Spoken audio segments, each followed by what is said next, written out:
Thank you so much, Tony, for that introduction. Hi, everyone. My name is Jocelyne Huitron, and I am a medical social worker. For those who don't know me, I work at Texas Children's Hospital. I'm part of a really great multidisciplinary team. Honestly, welcome to Houston. I am a native Houstonian, so the fact that CleftCon has been, here, it's been so exciting just to be able to connect from people from different states. Just share a little bit more about me. In November, it'll be 3 years that I've been part of that really great multidisciplinary team at Texas Children's Hospital, and I mean this with all sincerity. It has been the greatest privilege, honor, and maybe even highlight of my life.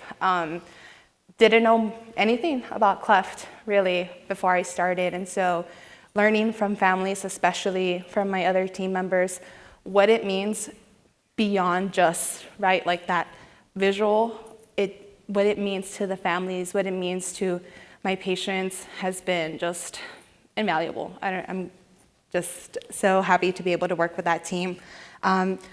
Quick disclaimer, today I'll be talking about insurance and how to find resiliency, that assurance with insurance, but it's a tough topic.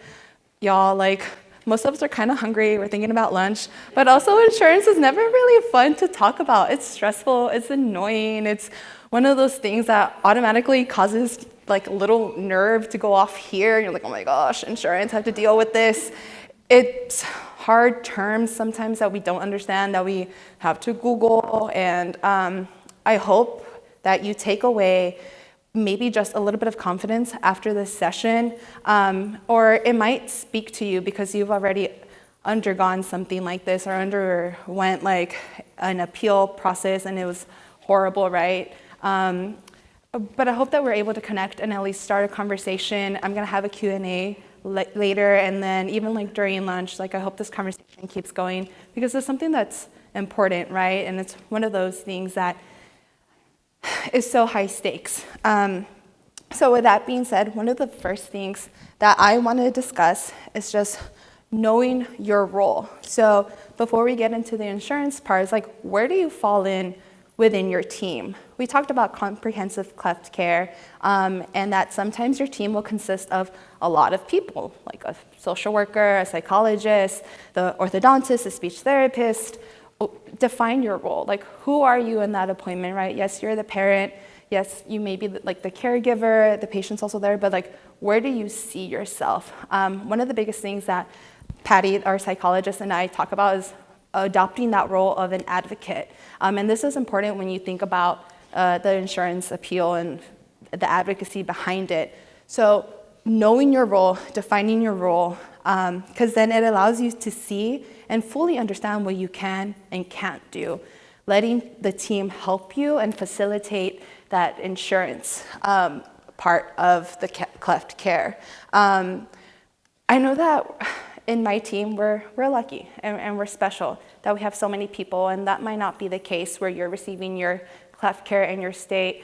I remember in CleftCon New York, I heard so many stories from families who travel to different states. They'll go around to seek care. This morning, I heard the keynote speaker, how she shared that from Florida, she came to TCH for care because of coverage. A lot of undocumented kiddos don't qualify for state benefits, for Medicaid, and that's probably true for most states. So then what do? Because no one has an extra $60,000 lying around, and if you do, let me connect with you, and then how did you do it? Because that's awesome. Most of us don't. So then that forces us to research, to connect, to have to put some things on hold and travel to seek the care that every child should receive, right? And should be granted. And it's not always easy.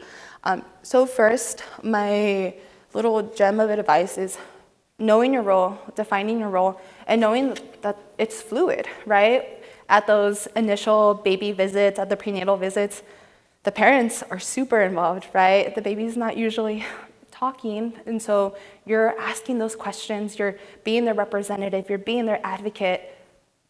When we reach that age, of 8, 9, 10, or full age, what is your role then, right? And what is the role of the patient, the kiddo that we're working with? letting them have some autonomy in those decisions that they're able to understand. And then your role might then just be like that supportive parent, that person that they're able to check in when they're like maybe in their 20s or so, undergoing like additional care at that age. You might not be so integrated in the actual appointment, right? Because after the age of 18, you no longer consent. So you're not consenting for that, but you might still be part of it, but your role just changes a little bit. So always know what that looks like.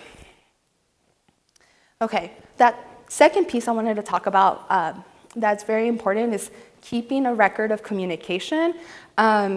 Writing everything down, having a specified journal, or if you do things online and you're pretty tech savvy, maybe like a Google Doc, even a spreadsheet, color coded for my friends who are like organized that way. Color coding kind of stresses me out, I'm not gonna lie. This is kind of self-explanatory. The reason why I'm stressing it and why it's important is because 80% of care happens outside of those hospital walls. You have lives, you may have other kids, you may have other responsibilities. You may not even live in Houston or in the state that you're receiving care. You're thinking about the gas, the traveling, paying for food, organizing so many things. You're going to forget. We're human, and that's okay. We don't all have like photographic memories, like some person in Criminal Minds, if you know who I'm talking about. We don't have that, and so do yourself a favor, write it down. When you're on the phone with people, sometimes they introduce themselves, right? Ask them to repeat their name. How do you spell it? Keeping a record, right, of any reference numbers that they give you. Most insurances have something that's called service coordination. Ask for a service coordinator. It's kind of their job to help you stay organized because you have so much going on top of just the cleft care. And I think that's why it's so high stakes too, right? Because when you have an insurance denial, it's not just the denial, but it's what that denial means. Because for a lot of people, and I was hearing stories, both at Virtual CleftCon and CleftCon New York, that they were looking forward for that surgery because it meant something to them. There's a personal thing and reason behind it. And so the fact that an insurance company said, no, you don't get to have it, it has so much weight, right? It means so much. And so keep yourself organized, keep a record of everything. My other advice would be prior to any major planned surgeries, talk to your cleft team and talk to the hospital about getting any authorization that may be needed from the insurance. This is especially true if you're coming from like out of state. I see this with out of state Medicaid. Some families try to seek care somewhere else and then they're just not in network.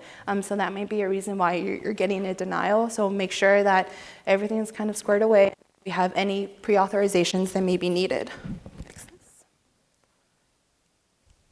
Okay, so this is just the general overview of a denial. Typically, a denial will come in just the regular mail.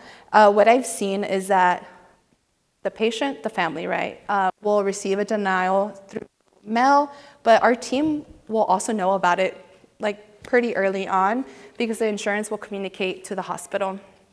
In our hospital, we have a department that's pre-authorization, pre-service.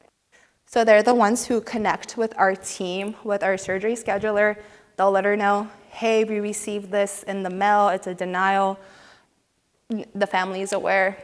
The situation is that it is the family's responsibility to then make the appeal if they want to. For the most part, the hospital will encourage it, but we can't do anything without your consent, right? So it is your responsibility to make the appeal, but you don't have to undergo that whole process by yourself. So we'll talk about how to include your team if they're not so hands-on already, how to ask for that support. And if it's not coming from your team, then finding other resources such as Maltrain. We have like CCA, and we'll talk about that support later on in the presentation. Okay, this is the actual like how to, and it is again kind of wordy. These slides will be made available. This is not all my knowledge, although I wish I was smart and was able to, write all of that down. I did kind of get some help. So this is just kind of the bones. And I wanted to share that it really depends on your insurance coverage, on your state, what's included with surgical benefits, if they're not included, all that great stuff. And so one of the first things is I wanted to let you know that for the most part, you have the right for an internal appeal. So read that letter, take some time. If you're frustrated, honor your feelings. If you need to wallow a little bit, talk to your team, let those emotions out, and then review that letter. If you're reading it from a state where it's just almost emotional, you might not kind of take away what their jargon is trying to tell you, because let me tell you, that letter is confusing and they might contradict itself, and then it's like, what does that word even mean, and what is this, and what's a CPT code, and just take some time, review the letter when you're a little bit more calm, and collect information. For the most part, it'll say if it's denied that it doesn't meet that medical necessity criteria. And I think that's the part that's frustrating, right? It's like, why are insurance companies telling me that this isn't necessary, that it's not something that is, integral and part of my care? And it's about making that argument that it's not, for the most part, right? We don't use the word cosmetic, that it's not that. That is something about functionality, and it's about quality. And so that's the challenge that we face. So review that letter, collect any information from that insurance company about why does it not meet their criteria, and then request any documents that the determination letter did not send to you.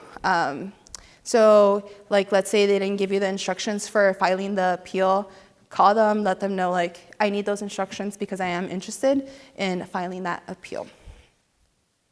So the next part is then connecting with your cleft team, asking them, okay, did you guys hear about this, or I received this in the mail, can I send this over your way? What is the plan? What does that plan look like?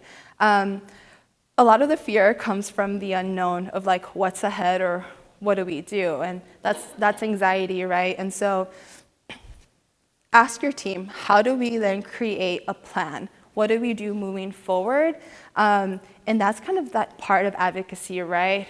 You might have to call again, because sometimes your team might not answer on that first call. You might have to send what we have is called My Chart. You might have to send a My Chart message.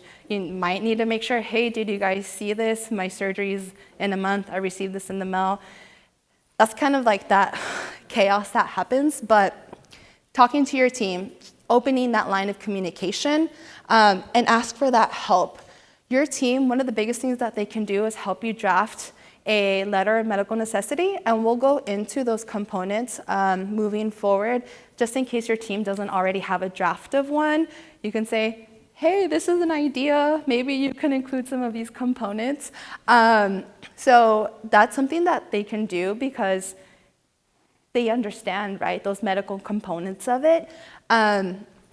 Submit the appeal request. So either you or someone on your team should be able to fax the forms, the letters, any pictures that you send along with it, and then just follow up. So speaking about one of the cases that has been recent in my clinic, we've had the family reach out weekly. We've reached out weekly to the insurance company, and that's because sometimes we get different information. So we're all keeping a record and we're all closing the loop. And so please be sure to follow up just to ensure that the insurance company got the appeal, got stuff that you faxed over, just confirming all those things.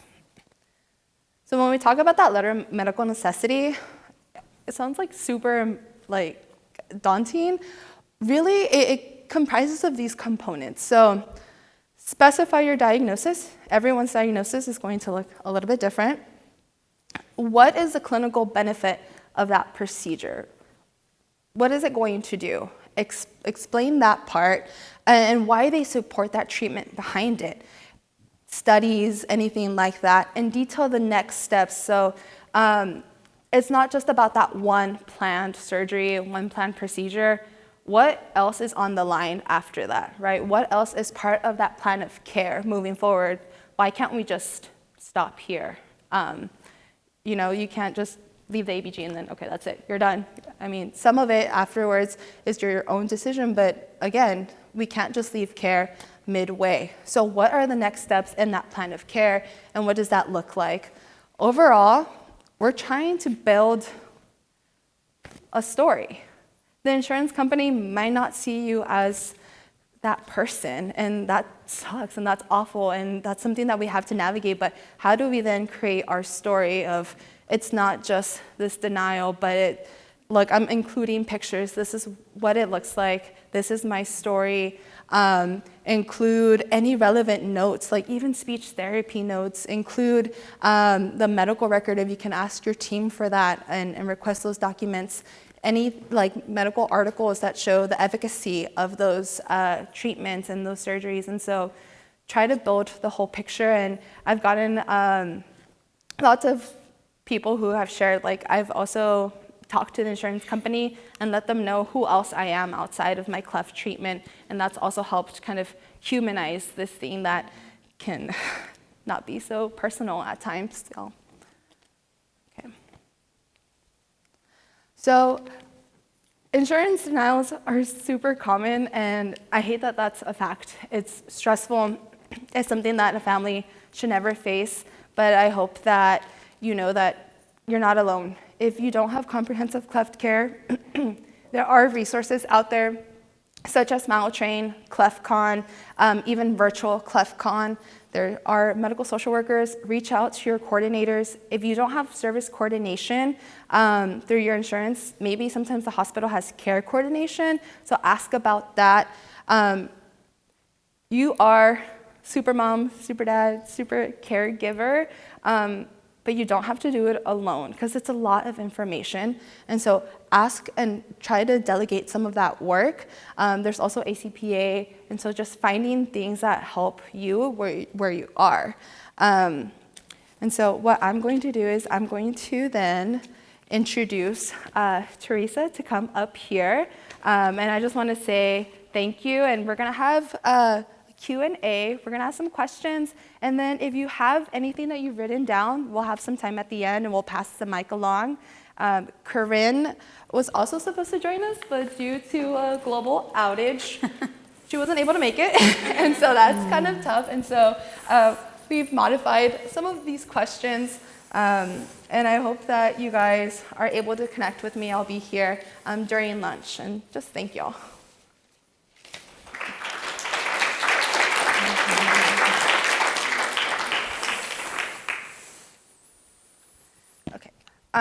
So I first just wanted to start with some of the factors that might impact care, go specifically to the insurance and what type of insurance you have. Some families who have state Medicaid. In some states, if you have a cleft lip and palate, you automatically get Medicaid regardless of the household income. And so your treatment is covered. In Texas, that's not the case. And so some families who have Medicaid get everything covered, and that's great, right? All those speech therapies, if they have OT, if they have PT, they don't have any out-of-pocket costs. Whereas some families with private insurance, sadly, we do see that you have out-of-pocket costs, those co-pays, right? And so that then becomes a barrier and a challenge for care, and even adherence. One of the biggest things that I see that I'm consulted for is, hey, family missed an appointment, are they okay? And I do think that's great. I think it's great that we, at my hospital, we keep track. Okay, family missed their appointment, right? But it's also, what is happening outside of there? Did mom have to work, and it's because she's working that she can't make this weekly appointment for NAM, or else she'll lose her job?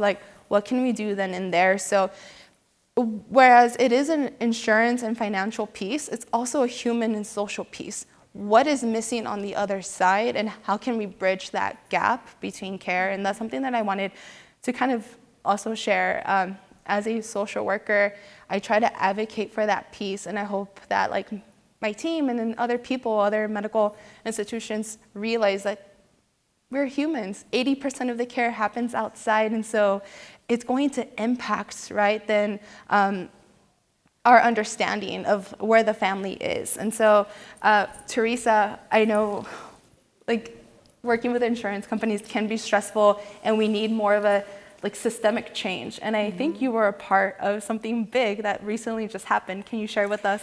Yes, I had gone to an oral surgeon. I have a small mouth, and my bottom lip is drooping, and I wanted him to, and food falls out of my mouth. So I wanted him to raise the lip up. He said he could, and I was denied 3 times. I gave up until I met Corinne, who said she actually went to Blue Cross Blue Shield in person to talk to them, and she got her surgery covered. And now I have an appointment with a craniofacial plastic surgeon on September the 5th. And hopefully he can code it right and he can help me. Yeah, no, that's awesome, and I'm glad to hear that. And Corinne, she did share with us that she was not afraid to let the insurance company know who she was. If they're going to send her correspondence, she's going to do the same thing. She's going to let them know who she was, and she did, all the way to the point where she got a meeting with one of their executives to advocate. Now, that's some fierce energy, and some of us have to know or kind of build up to that, but know that it's possible, right? Keep kind of escalating as much as you can, and connecting, right? And you were able to connect with Corinne and do that. And then also, you mentioned CPT coding. That's on your medical team. That's that part where you have to delegate and say, is this coded correctly? I don't understand those codes. It's a bunch of, it's a different language. Can you all look into it and just make sure that was done? So that's also a great piece that you mentioned. One of the other things I wanted to ask, Teresa, is that I think you were a part of ELSA, right? Right. Health. Can you share with me a little bit more about that? For the past 2 years, I've gone to ELSA in Washington, D.C., and it was, we really want to get that passed so that people like us can get insurance to cover it instead of cosmetic. You know, after 18, they think, my insurance company thinks that after 18, you're done. But I have a problem right now where I cannot get, I had to have a 10 implant removed on one side because it was causing pain. And when I go to a plastic surgeon or the oral surgeon that I went to, they wouldn't cover that because they said it was cosmetic. And we want ELSA to be able to pay for non-cosmetic, you know, to treat it as medically necessary. You know, I know I'm 63 and my nose is shifting to the left and everything's shifting, but it still affects mental health. Quality of life, yeah. 100%. Yeah. It's one of those things that I learned that with cleft, it's visual, but then there's so much, right, internally that's going on. Even after you might get your final surgery, you're never really done. It's always a part of you. And again, it's how do we then humanize this experience with the insurance company and have others tell us, or, you know, tell the community, no, you're 18, you're done. Right. And that's so difficult. Did you see any of the people that you were able to talk with, representatives, be receptive to the information? Yes, in Georgia, we have 1 that is receptive, 2 that is not. But hopefully, after talking to Becky, we're going to get it passed. And, you know, another thing is you have to be your own advocate. And that's important. And I realized after talking to Corinne, you know, don't give up. Just be your own advocate. You're the only one that can prove to the insurance company. You know, I've written denial letters, and I've told them you know, after you paid my counseling bill and after you paid my this and this, and they still denied it.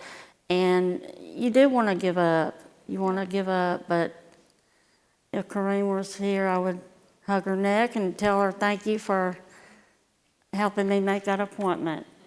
Yeah. It's important to know, again, that it's been said, but it's important to reiterate that you're not alone, although it can be a very isolating, feeling like when you receive that denial or your own experience. You might be the only one that you know with cleft. You're not, and I hope like this message like gets across, right? Mm-hmm. And what's kind of difficult with insurance is that in itself is so individualized, depending on your plan, on your surgical benefits, depending on whether you have Medicaid or not, if you're able to pay those copays or not pay those copays. Mm-hmm. So it's so individualized that then it's hard to kind of talk about it in a way that's not so generalized. But I hope that you're able to make some connections here today that help you know that, okay, I can continue to advocate. Right. Yeah. Right. I was recently, this is another problem, but the insurance denied a claim because it was coded in another way. And I did call the insurance company and I filed that. I'm still waiting to see if they'll pay for it or not, but they want to deny it. They're going to deny it the first time. They want to deny it. They want you to fight. There's several things that we can do, so I'm hoping if anyone has any additional tips and tricks, we're able to continue that conversation during lunch and just help everyone out. But thank you so much for this platform and your time. Yeah.